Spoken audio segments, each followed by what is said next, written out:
نحمده ونصلي على رسوله الكريم اما بعد فاعوذ بالله من الشيطان الرجيم بسم الله الرحمن الرحيم رب اشرح لي صدري ويسر لي امري واحلل عقدة من لساني يفقهوا قولي رب زدني علما اللهم فقهنا في الدين اللهم انا نسألك حبك وحب من يحبك والعمل الذي يبلغنا حبك اللهم ارزقنا اخلاص الہی آمین۔ لیسن نمبر 158 سورہ مریم آیت نمبر 41 to 65 انشاءاللہ۔ اب آگے حضرت ابراہیم علیہ السلام کا واقعہ آ رہا ہے۔ چونکہ یہ سورت مکی ہے اور اہل مکہ خود کو حضرت ابراہیم علیہ السلام کی اولاد اور پیروکار کہتے تھے کہ ہم ابراہیم علیہ السلام کے دین پر ہیں، انہیں یہ بتایا جائے گا کہ وہ یعنی ابراہیم مشرک نہ تھے، توحید پرست تھے، انہوں نے اپنے مشرک آبا و اجداد کے دین کو چھوڑ دیا، تو تمہیں بھی چھوڑ دینا چاہیے، یعنی اہل مکہ کو سکھایا جا رہا ہے۔ وَاذْكُرْ اور ذکر کیجئے فی الکتاب کتاب میں ابراہیم علیہ السلام کا، انہو بے شک وہ کانا تھے صدیقا نبیہ بہت سچے نبی، یعنی نہایت سچے نبی تھے۔ آیت 56 میں یہی ٹائٹل حضرت ادریس علیہ السلام کو بھی دیا جائے گا، یعنی جو بات حضرت ابراہیم علیہ السلام کے لیے کہی گئی وہی بات حضرت ادریس علیہ السلام کے لیے بھی کہی جائے گی۔ انہ کان صدیقا نبیہ۔ حضرت ابراہیم علیہ السلام قول کے سچے تھے اور اپنی عملی زندگی میں راست باز تھے۔ صدیق ہونے کے علاوہ وہ نبی بھی تھے، جیسا کہ آپ سب بہت اچھے سے جانتے ہیں، اور انبیاء کے بعد صدیق کا درجہ ہوتا ہے۔ صدیق اسے کہتے ہیں جو دل سے زبان سے سچا ہو اور عمل اس کی تصدیق کرے، یعنی سراپائے سچائی۔ اور جیسا کہ میں نے آپ کے سامنے ابھی ذکر کیا کہ نبوت کے بعد کا درجہ ہے۔ صدیق اس شخص کو کہتے ہیں کہ جس کو سچ بولنے کی عادت ہو۔ یہ ساری وضاحت آپ کے سامنے اس لیے کر رہی ہوں تاکہ ہم سب اپنا عمل چیک کریں، ٹھیک ہے جی۔ تو صدیق وہ ہوتا ہے جس کو سچ بولنے کی عادت ہو، اس کے قول و فعل میں تضاد نہ ہو، جس کا عقیدہ سچا ہو۔ اس کا کیا مطلب ہے؟ اس کا عقیدہ کیسا ہو؟ توحید پر مبنی ہو، کیونکہ اس دنیا کی سب سے بڑی سچائی کہ اللہ ایک ہے، اور سب سے بڑا جھوٹ اللہ کے ساتھ کسی کو شریک ٹھہرانا۔ انسان صدیق کے درجے پر کب پہنچتا ہے؟ دنیا میں انسان بڑے رتبے پر پہنچنے کی بڑی کوششیں کرتا ہے، صدیق کے درجے پر پہنچنے کے لیے اسے ایمان کی قوت چاہیے، کیونکہ سچ بولنا آسان نہیں ہے اور ہر کسی میں سچ بولنے کا حوصلہ بھی نہیں ہوتا۔ ایسا بھی ہو سکتا ہے کہ سچ بول کر بہت سی مخالفتوں کا سامنا کرنا پڑے، اور سچ بولنے سے اکثر قریب ترین رشتہ دار چھوٹ جاتے ہیں، اور جھوٹ بول کر لوگوں کی ہمدردیاں اکٹھی کرتے ہیں، اپنے ارد گرد بھیڑ جمع کر لیتے ہیں اور لوگوں کا سپورٹ حاصل کرتے ہیں۔ اور پھر یہ بھی کہ جھوٹ لوگوں کے سامنے اس لیے بھی بولا جاتا ہے تاکہ وہ ناراض نہ ہوں۔ ہم سچ کیوں نہیں بولتے، یا کم بولتے ہیں، یا یوں بھی کہہ لیں کہ ہم کبھی کبھی جھوٹ بول دیتے ہیں؟ تو ایسا کیوں ہے؟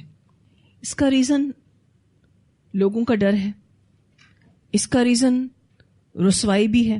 ہم ڈر رہے ہوتے ہیں کہ سچ بولیں گے تو ہماری بے عزتی ہوگی، اور پھر یہ کہ سچ کو سچ کہنے اور کر کے دکھانے کی ہمت نہیں ہوتی۔ یہی کچھ ریزنز ہوتے ہیں کہ جب انسان سچ نہیں بولتا، یا پھر یوں کہہ لیں کہ جھوٹ بول جاتا ہے۔ ہم سب نے یہ بات بہت اچھے سے یاد رکھنی ہے کہ سچ اگرچہ کڑوا ہوتا ہے، وقتی طور پر اس کے ساتھ مشقت ہوتی ہے، مشکل ہوتی ہے، لیکن اس کا انجام بہرحال اچھا ہے۔ سچائی کی وجہ سے وقتی طور پر انسان اگر برا بن بھی جاتا ہے، لیکن اللہ کے نزدیک اس کا درجہ بلند ہوتا ہے، اللہ کی نظروں میں اس کی عزت بن جاتی ہے۔ اب آپ دیکھیے کہ کیسی صفت ہوگی حضرت ابراہیم علیہ السلام میں سچائی کے حوالے سے کہ قرآن پاک میں ان کے لیے گواہی آئی ہے، انہ کان صدیقا نبیہ، بے شک وہ تھے بہت سچے نبی. بخاری کی ایک روایت آتی ہے جس میں ان کی زندگی میں جو انہوں نے 3 بار توریہ سے کام لیا تھا اس کا ذکر ہے. اچھا، 2 توریہ کا ذکر تو قرآن پاک میں بھی آتا ہے.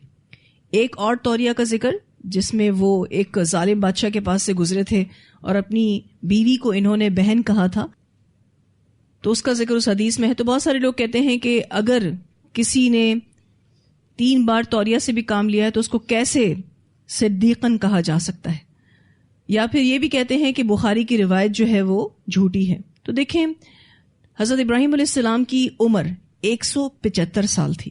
175 سال میں اگر کوئی شخص اپنی زندگی میں 3 مرتبہ توریہ سے کام لیتا ہے تو آپ اس کو جھوٹا کہیں گے؟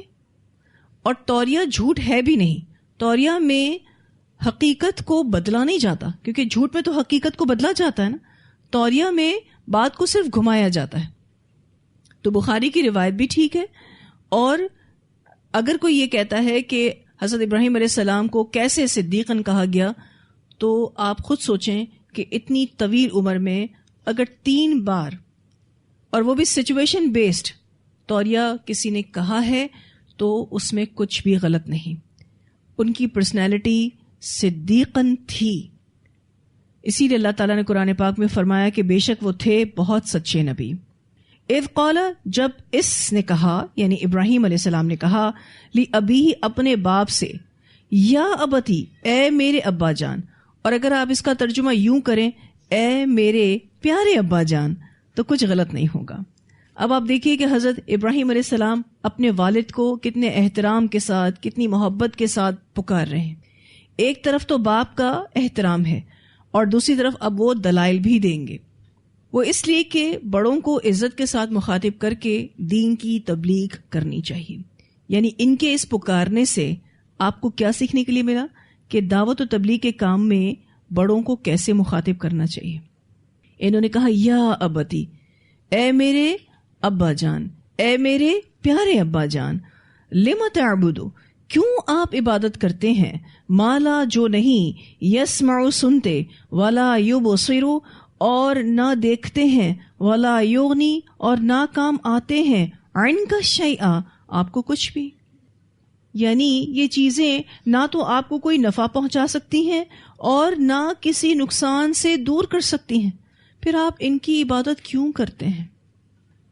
یہاں ایک اور بات سیکھنے کو ملتی ہے کہ اگر والدین غلط راستے پر ہوں تو ان کے غلط کاموں کی تائید اولاد کو نہیں کرنی چاہیے.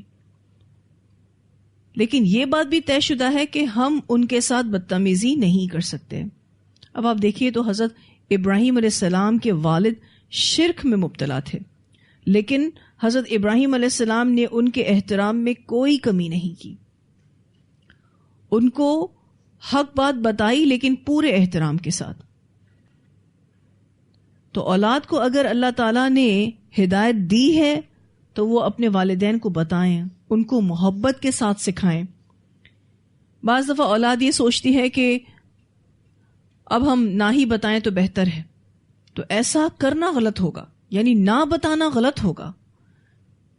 ٹھیک ہے، جیسے کہ حضرت ابراہیم علیہ السلام نے حق بات بتائی، پورے احترام کے ساتھ بتائی. یہی اسٹریٹجی ہم سب کو بھی فالو کرنی چاہیے. یا ابتی، اے میرے ابا جان، انی، بے شک میں، قد جاءنی، تحقیق آیا ہے میرے پاس، من العلم، علم میں سے، ما لم یأتک، جو نہیں آیا آپ کے پاس. اگرچہ میں آپ کی اولاد ہوں، آپ سے چھوٹا ہوں، لیکن اللہ نے مجھے ایسا علم دیا ہے جس سے آپ محروم ہیں، یعنی وہ علم آپ کو نہیں دیا گیا. فاتبعنی، پس پیروی کیجیے میری، اہدک، میں رہنمائی کروں گا آپ کی، صراطا سویہ، سیدھے راستے کی طرف. سوین کی جو صفت آئی ہے یہ راستے کی صفت ہے. سوین سے مراد ایسا سیدھا راستہ جو منزل مقصود تک پہنچا دے اور ہر ڈر اور خوف والی چیز سے بچا لے، بے نقص، بے عیب اور درست راستے کو کہتے ہیں صراطا سویہ. سویہ جو ہے یہاں پر راستے کے صفت کے طور پر آیا ہے، مراد ایسا سیدھا راستہ جو منزل مقصود تک پہنچا دے. ہماری منزل مقصود کیا ہے؟ اللہ کی رضا پانا، جنت. ٹھیک ہے. اور دوسرا معنی ہر ڈر اور خوف والی چیز سے بچا لے. آخرت میں سب سے زیادہ خوف کس چیز سے کھائے گا انسان؟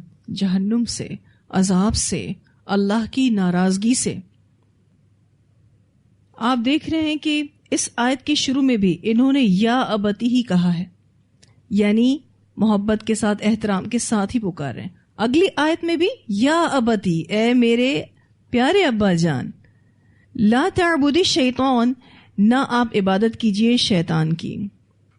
ابراہیم علیہ السلام کے والد بتوں کو پوجتے تھے، اور بتوں کی پوجا دراصل شیطان کی پوجا ہے.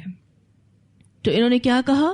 یا ابتی لا تعبد الشیطان، اے میرے ابا جان نہ آپ عبادت کیجئے شیطان کی. اور کیوں نہ کیجئے؟ ان الشیطان، بے شک شیطان، کانا ہے للرحمن عصیہ، رحمان کے لیے بہت نافرمان. اب آپ دیکھیے عصیہ آ رہا ہے، اور میں نے آپ کو اس سورت کے شروع میں یہ بتایا تھا کہ اس سپیلنگ پر آپ بہت سے الفاظ دیکھیں گے. یہ صفت مشبہ کی سپیلنگ لے کر آیا ہے.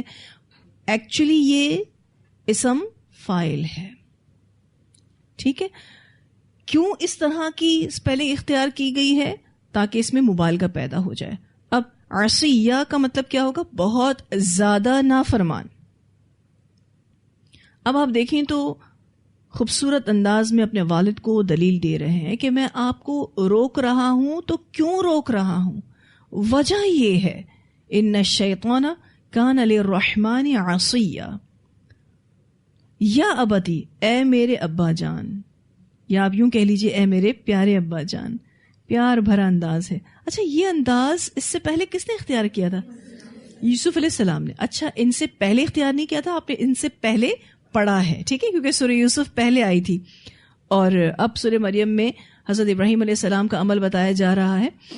تو یہ انداز حضرت یوسف علیہ السلام نے بھی اپنایا تھا. اور آپ یہ دیکھیے کہ جو آبا و اجداد میں عادتیں ہوتی ہیں وہ نسلوں میں چلتی ہیں.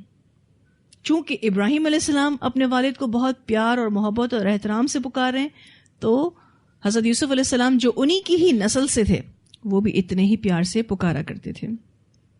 یا ابتی، اے میرے ابا جان، انی اخاف، بے شک میں ڈرتا ہوں، ان یمسکا، یہ کہ چھو لے گا یا پھر پکڑ لے گا آپ کو، عذاب، ایک عذاب، من الرحمن، رحمان کی طرف سے، فتکونا، تو آپ ہو جائیں گے، للشیطان ولیہ، شیطان کے لیے ساتھی یا پھر مددگار. اگر آپ شرک کرتے رہیں گے، میری بات نہیں مانیں گے، تو آپ کو اللہ کا عذاب پکڑ لے گا. یعنی ابھی بھی وقت ہے، آپ کے پاس مہلت ہے، آپ مہلت سے فائدہ اٹھا کر ہدایت پر آ جائیں. اگر آپ ہدایت پر نہ آئے تو آپ حزب الشیطان میں سے ہو جائیں گے اور آپ کو ہدایت نہیں ملے گی. یہاں جو للشیطان ولیہ کہا گیا ہے نا کہ شیطان کے لیے ساتھی یا مددگار، تو obviously شیطان کے گروہ میں سے آپ ہو جائیں گے.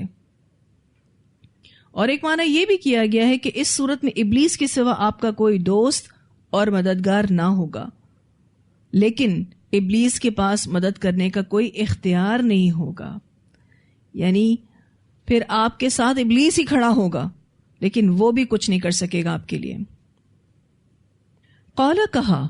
اب آپ دیکھیں والد کیا جواب دیتے ہیں. اراغب، کیا پھرنے والا ہے، انت تو، عن آلہتی، میرے الہوں سے. یا ابراہیم، اے ابراہیم، یعنی اے ابراہیم کیا تو میرے الہوں سے پھرنے والا ہے، بے رغبتی، برتنے والا ہے. لَإِلَّمْ، البتہ اگر نہ، تنتہی، تو باز آیا اس سے، لَأَرْجُمَنَّكَ، البتہ میں ضرور سنسار کر دوں گا تجھ کو، وَهْجُرْنِي، اور چھوڑ دو مجھ کو، ملیہ، لمبا عرصہ. اب حضرت ابراہیم کے جو والد تھے وہ درباری مہنت تھے، یعنی جوگی تھے یا سادھوؤں کے سردار تھے. جو نمرود بادشاہ تھا اس کے دربار میں ان کے والد یعنی ابراہیم علیہ السلام کے والد بہت بڑے سادھو تھے، سادھوؤں کے سردار تھے. اگر وہ توحید پر آ جاتے تو ان کے منصب اور معاش دونوں سے ہاتھ دھو بیٹھتے. یعنی ان کا منصب بھی ان کے ہاتھ سے جاتا اور ان کا جو سورس آف انکم تھا وہ بھی ہاتھ سے جاتا. ایکچولی یہ بت تراش بھی تھے، بت بناتے تھے، تو اسی لیے ان کو توحید پر آنے میں کوئی انٹرسٹ نہیں تھا. اب والد نے بڑا سخت جواب دیا، کہا کہ اگر تو ان سب چیزوں سے باز نہیں آیا. کن سب چیزوں سے؟ توحید کا پیغام پہنچانے سے اگر تو باز نہیں آیا، لَأَرْجُمَنَّكَ، البتہ میں ضرور سنسار کر دوں گا تجھ کو. اور یہاں پر یہ لفظ جو رجم سے نکلا ہے دو معنی رکھتا ہے. حصی معنی بھی رکھتا ہے کہ مار کٹائی کروں گا، اور معنوی معنی رکھتا ہے کہ تیری الفاظوں کے ساتھ رسوائی کروں گا. وَهْجُرْنِي مَلِيًّا، اور چھوڑ دو مجھ کو لمبا عرصہ. یعنی والد نے بڑی سخت ترین بات کی کہ میرے گھر سے نکل جاؤ، مجھے ایسی بے دین اولاد کی ضرورت نہیں. اب ان کے نزدیک، یعنی ان کے والد کے نزدیک، حضرت ابراہیم بے دین ہو چکے تھے. یہاں پر جو ملیہ کا لفظ ہے، اس کا ایک معنی تو لمبا عرصہ یعنی عرصہ دراز، اور دوسرا معنی صحیح سالم بھی ہے. ٹھیک ہے، اچھا پہلے معنی کے اعتبار سے دیکھ لیتے ہیں.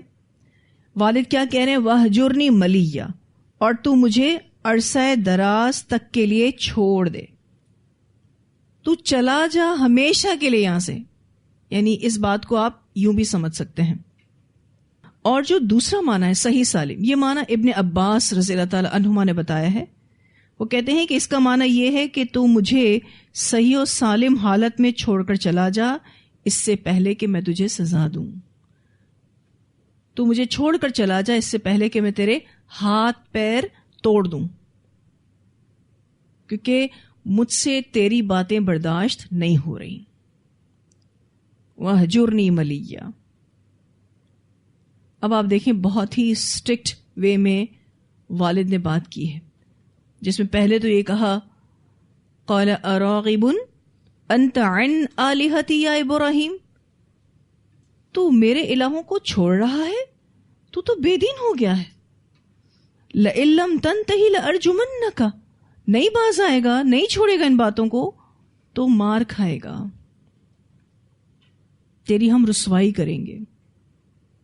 اور نہیں سمجھ میں آ رہی بات تو تیری باتیں مجھ سے برداشت نہیں ہو رہی. وَهْجُرْنِي مَلِيًّا، چھوڑ کر چلا جا مجھے لمبے عرصے تک، مجھے اپنی شکل مت دکھانا. قال، اس نے کہا یعنی ابراہیم علیہ السلام نے کہا، سلام علیک، آپ پر سلام ہو. آپ دیکھیے تو جواباً کوئی رد عمل نہیں. ابراہیم علیہ السلام ریاکشنری نہیں ہوئے، کوئی ریاکشن نہیں کیا. ایکچولی حضرت ابراہیم علیہ السلام نے گھر سے نکلنے میں ہی عافیت سمجھی، لیکن آپ اتنے نرم دل اور خیرخواہ تھے کہ جاتے وقت ناراض نہیں ہوئے، بلکہ امن و سلامتی کی دعا کر کے جا رہے ہیں. قال السلام علیک سأستغفر لک ربی، ان قریب میں بخشش مانگوں گا آپ کے لیے اپنے رب سے. انہوں نے وعدہ کیا اپنے والد سے کہ میں آپ کے لیے بخشش کی دعا کرتا رہوں گا. پھر یہ کہ آپ علیہ السلام کو وحی کے ذریعے بتا دیا گیا کہ مشرک کے لیے دعائے بخشش نہیں کی جا سکتی، تو پھر آپ رک گئے تھے، یعنی اس دعا کو کرنے سے رک گئے تھے. اور اس بارے میں ہم کافی دفعہ وضاحت کر چکے ہیں. لیکن یہاں ایک غور طلب نقطہ یہ ہے کہ ایک مبلغ اور ایک دائی کو سامنے والے کی طرف سے انتہائی سخت جملوں پر نرمی والا رویہ ہی رکھنا چاہیے. یہ بات حضرت ابراہیم علیہ السلام کے عمل سے ہمیں سیکھنے کو ملتی ہے. بہت سخت بات کی والد نے، لیکن کوئی ری ایکشن نہیں دکھایا حضرت ابراہیم علیہ السلام نے، اور ساتھ وعدہ بھی کیا کہ میں آپ کے لیے بخشش کی دعا کروں گا. وہ اس لیے کہ ابراہیم علیہ السلام کو اپنے رب پر بڑا مان تھا کہ جب بھی انہوں نے دعا کی وہ قبول ہوئی، تو انہوں نے اپنے والد سے وعدہ کیا کہ میں یہ دعا آپ کے لیے کرتا رہوں گا. یہ اور بات ہے کہ اللہ تعالیٰ نے پھر ان کو روک دیا. انہو، بے شک وہ، کانا ہے بی حفیہ، میرے ساتھ بڑا مہربان. حفیہ کا لفظ بڑا ہی انٹرسٹنگ ہے. حافا واو سے ہے. تلاش کے ساتھ کسی کے بارے میں فکر مند ہونے والے کو کہتے ہیں. تلاش کے ساتھ کسی کے بارے میں فکر مند ہونے والا اس شخص کو کہتے ہیں جو کسی کا متلاشی ہو, جو کسی کو ڈھونڈ رہا ہو. کنسرن پرسن یا ورڈ پرسن کو کہتے ہیں, یعنی متعلقہ شخص یا فکر مند شخص کو کہتے ہیں. حفین کا معنی لطف و کرم فرمانے والا بھی ہے. یعنی حضرت ابراہیم علیہ السلام یہ کہنا چاہ رہے ہیں کہ اس نے اپنے لطف و کرم سے مجھے اپنی عبادت اور توحید کو اختیار کرنے کی ہدایت فرمائی ہے. یعنی اللہ تعالی کی بلیسنگ ہے مجھ پر, کرم ہے مجھ پر کہ اس نے مجھے اپنی عبادت کی توفیق دی, توحید اختیار کرنے کی ہدایت فرمائی. انہ کان بی حفیہ. اب اس آیت میں جو ہم نے پڑھا کہ ایک داعی دین کو آخری حد تک خیر خواہ ہونا چاہیے, یہ بات یاد رکھنے کی ضرورت ہے کہ جو بھی دین کے لیے سنسیئر ہوتا ہے, خیر خواہ ہوتا ہے, وہ اپنی ذات کے لیے نہیں جیتا, وہ ایک مقصد کے تحت اپنی زندگی گزارتا ہے. حضرت ابراہیم علیہ السلام کے اسوہ حسنہ سے ایک داعی دین کو بہترین حکمت کا سبق مل رہا ہے, ایک بہترین رویے کا سبق مل رہا ہے. انہوں نے جو سلام علیک کہا نا, کہ آپ مجھے کچھ بھی کہہ لیں, میں آپ کو کچھ نہیں کہوں گا, آپ میری طرف سے سیف ہیں, بلکہ ساتھ دعا بھی کی. ہوتا ہے ایسا رویہ داعی دین کا, کیونکہ یہ اب اللہ کے نبی تھے, ان کو اللہ کا پیغام پہنچانا تھا, یہ سخت نہیں ہو سکتے تھے کیونکہ وہ چاہتے تھے کہ ان کے والد دین کی طرف آ جائیں. پھر دوسری وجہ یہ بھی نظر آتی ہے کہ جب کوئی بات مان کر ہی نہ دے, جیسے کہ حضرت ابراہیم علیہ السلام کے والد بات مان کر ہی نہیں دے رہے تھے, تو پھر یہی معاملہ کیا جائے گا. جیسے کہ قرآن پاک میں آتا ہے سورہ فرقان کی آیت نمبر 63 میں اللہ سبحانہ تعالیٰ فرماتے ہیں وَإِذَا خَاطَبَهُمُ الْجَاهِلُونَ قَالُوا سَلَامًا, اور جب جاہل لوگ ان سے بات کرتے ہیں تو وہ کہتے ہیں سلام ہے. ٹھیک ہے, تو اگر کوئی مان کر ہی نہیں دے رہا تو بس پھر آپ اپنی بات کو سلام کے ساتھ ختم کر دیں.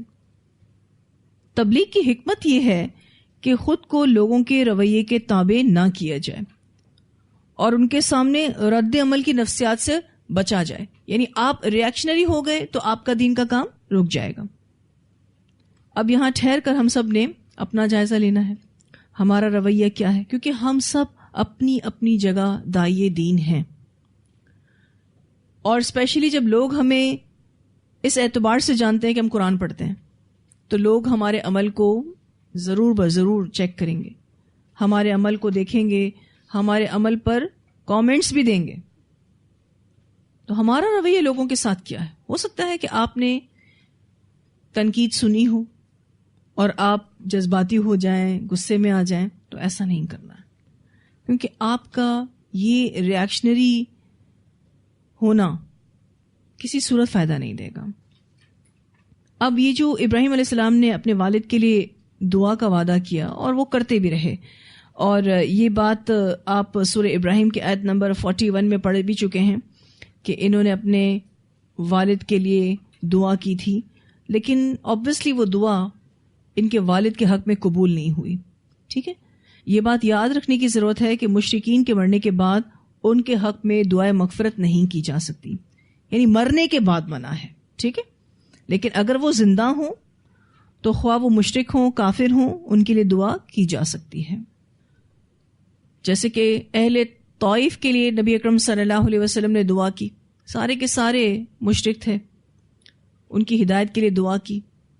ٹھیک ہے, اور پھر یہ کہ سورہ ممتحنہ میں یہ بات آتی ہے کہ اللہ تعالیٰ نے یہ بات واضح کر دی کہ ابراہیم علیہ السلام نے جو اپنے والد کے لیے دعا مغفرت کی تھی, اس بات کو چھوڑ کر ان کی پوری زندگی اسوہ حسنہ ہے. ٹھیک ہے, اور جب حضرت ابراہیم علیہ السلام کو اس کام سے روک دیا گیا تو وہ رک گئے تھے. لیکن جو کلمہ گو مسلمان ہیں, جن کے بارے میں آپ کو یہ لگتا ہے کہ یہ بدعت کر رہا ہے، شرک کر رہا ہے، تو دیکھیں اگر وہ فوت ہو جاتا ہے تو اس صورتحال میں اس کے ظاہر پر معاملہ کرتے ہوئے آپ اس کے لیے مغفرت کی دعا کریں گے، کیونکہ بظاہر وہ مسلمان ہے، بظاہر وہ کلمہ گو ہے، ٹھیک ہے. اور ہم میں سے کوئی یہ نہیں جانتا کہ مرتے وقت اس کا اس کے رب کے ساتھ کیا معاملہ تھا. ہو سکتا ہے کہ اس نے معافی مانگ لی ہو، ٹھیک ہے نا. اور یہ بھی ہے کہ اگر کوئی بدعتی تھا، مشرک تھا، اور آپ نے اس کے لیے دعائے مغفرت کر بھی لی تو قبول کی صورت میں ہوگی جب اللہ چاہے گا، ٹھیک ہے نا. منافقین کے لیے نبی اکرم صلی اللہ علیہ وسلم نے کتنی مغفرت کی دعا کی. اللہ تعالیٰ نے کیا کہا قرآن پاک میں؟ آپ ان کے لیے 70 سے زائد مرتبہ بھی استغفار کریں گے، اللہ ان کو معاف نہیں کرے گا. تو میرے اور آپ کے کسی کے لیے مغفرت مانگنے سے مسئلہ تبھی حل ہوگا کہ جب وہ مغفرت کو ڈیزرو کرتا ہوگا، یعنی وہ بخشش کے لائق ہوگا، ٹھیک ہے نا. یعنی ایسا نہیں ہے کہ میں کسی ایسے شخص کے لیے بخشش کی دعا مانگوں جو ڈیزرو نہیں کرتا تو اللہ میری دعا سے اس کو معاف کر دے گا، تو ایسا نہیں ہے. اب یہاں جو انہوں نے اللہ سبحانہ تعالیٰ کی ذات کی بات کی کہ اللہ تعالیٰ اتنا میرے ساتھ مہربان ہے، کیونکہ اللہ سبحانہ تعالیٰ نے ان کی کبھی کوئی دعا رد نہیں کی.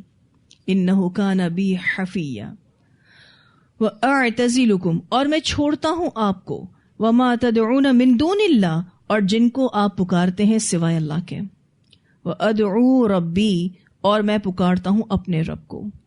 میں آپ کو بھی چھوڑتا ہوں، اور آپ جو شرک کر رہے ہیں، جن ہستیوں کو آپ پکار رہے ہیں، میں ان کو بھی چھوڑتا ہوں. علل اعلان کہہ دیا، اور میں اپنے رب کو پکارتا ہوں. ایسا امید ہے اللہ یہ کہ نہ اکونا میں ہوں گا بدعاء ربی، اپنے رب کو پکار کر شقیہ نامراد. کس نے کہا تھا اس سے پہلے؟ حضرت زکریا نے کہا تھا کہ اللہ تعالیٰ میں آپ کو پکار کر کبھی بھی نامراد نہیں ہوا. اللہ سے کتنا مضبوط تعلق ہے، اور اللہ سے مضبوط تعلق دعاؤں کے ساتھ ہی پتہ چلتا ہے کہ آپ کتنی زیادہ دعائیں مانگتے اللہ تعالیٰ سے. ہم میں سے کتنے ایسے ہیں جو یہ کہہ سکتے ہوں کہ اللہ تعالیٰ سے میں بہت زیادہ دعا کرتی ہوں. اگر ایسا ہے تو الحمدللہ، لیکن اگر ایسا نہیں ہے تو بنے ہم ایسا کہ ہم اللہ سے بہت زیادہ دعائیں کرنے والے ہوں، کیونکہ اللہ کے سوا ہمارا کوئی نہیں ہے. وہ مسبب الاسباب ہے، وہ حاجت روا ہے، وہ مشکل کشا ہے. جب بھی کوئی مشکل آئے اللہ کو پکارے، جب بھی کوئی خوشی ملے تو بھی اللہ کو پکارے، اس کا شکریہ ادا کرنے کے لیے. اس صورت میں آپ دیکھیں تو پیغمبروں کا دعاؤں پر بڑا فوکس ہونا نظر آ رہا ہے. اور آپ دیکھیے کہ دعاؤں میں اخلاص بھی ہے اور یقین بھی. دعا مومن کا سب سے بڑا ہتھیار ہے. اور مادی قوتیں نہ ہو، لیکن جب دعا یقین کے ساتھ کی جاتی ہے تو اللہ سبحانہ تعالیٰ اس دعا کو سب چیزوں پر حاوی کر دیتا ہے، کیونکہ پورے یقین کے ساتھ مانگی گئی دعا ہے، ساری پرابلم سالو ہو جاتی. تو دعاؤں میں جہاں اخلاص ہونا چاہیے وہاں یقین بھی ہونا چاہیے. کیسا یقین؟ کہ اللہ میری دعاؤں کو سنتا ہے، قبول کرتا ہے. فلما اعتزلہم، تو جب جدا ہوا ان سے، وما یعبدون من دون اللہ، اور جن کی وہ عبادت کرتے تھے سوائے اللہ کے. اب وہ ہجرت کر گئے، یعنی حضرت ابراہیم ہجرت کر گئے. وہبنا، عطا کیا ہم نے، لہو، اس کے لیے، اسحاق علیہ السلام کو، یعنی اللہ نے ان کو بیٹا دیا. وہ یعقوب، اور یعقوب علیہ السلام کو، یعنی پھر بیٹے کا بیٹا پوتا بھی عطا کیا. ہجرت کے بعد اللہ تعالیٰ نے حضرت ابراہیم علیہ السلام کو اولاد عطا کی، کیونکہ وہ سب کو چھوڑ کر چلے گئے تھے. تو اللہ تعالیٰ نے ان کی تنہائی دور کی، بہترین اولاد عطا کی.